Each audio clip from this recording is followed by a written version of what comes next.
আগরতলা মিশনে হামলার ঘটনা ভালোভাবে নেয়নি বাংলাদেশ। ভারতীয় হাই কমিশনারকে ডেকে তা সাফ জানিয়ে দিয়েছে পররাষ্ট্র মন্ত্রণালয়ের সময় উদ্ভূত পরিস্থিতির জন্য প্রণয় ভার্মাকে ভৎসনা করা হয়েছে। সম্পর্ক জোরদারে বাংলাদেশ শান্তির বার্তা দিলে ইতিবাচক সাড়া দেন দিল্লির দূত।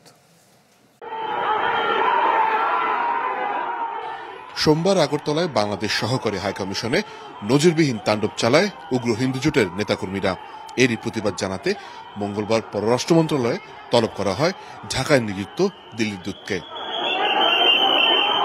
কড়া নিরাপত্তার মাঝে 4টায় আসেন ভারতীয় হাইকমিশনার। প্রণয় ভার্মা যখন পৌঁছান তখনই মন্ত্রণালয় থেকে বেরিয়ে যাচ্ছিলেন পররাষ্ট্র উপদেষ্টা। সাংবাদিকদের প্রশ্নের মুখে কথা বলতে না চাইলেও জানান আন্তরিকতা বাড়াতে যা প্রয়োজন তার সবই করবে সরকার।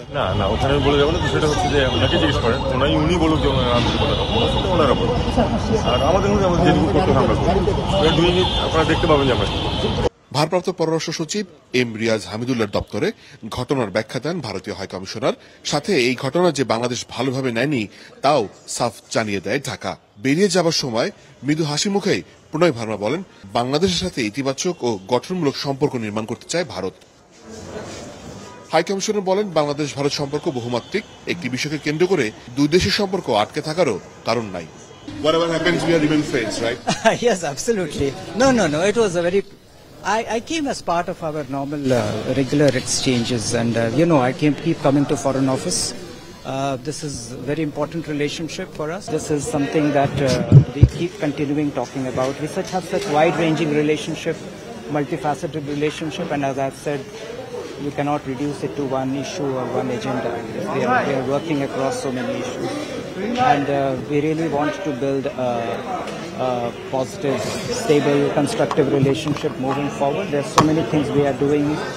There are so many interdependencies we have, and we want to build on those interdependencies to mutual benefit. And we will keep ensuring that our cooperation benefits our two peoples. The number of positive developments that have taken place in our relationship in the last few months, whether it is trade, it is power transmission, supply of essential commodities, we have maintained a lot of positive momentum in the relationship. We are willing to engage with the interim government of Bangladesh, and we remain interested in working with the government of Bangladesh to fulfill our shared aspirations for peace, security and development. Thank you very much. এদিকে আগরতলা তাণ্ডব ঘিরে ক্ষোভে ফুঁসছে গোটা বাংলাদেশ।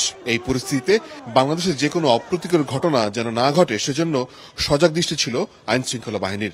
সকাল থেকেই ঢাকার ভারতীয় high commission সহ রাজধানীর বাইরেও ছিল কড়া পাহারা। মোর্শেদ হাসিব, চ্যানেল 24, ঢাকা।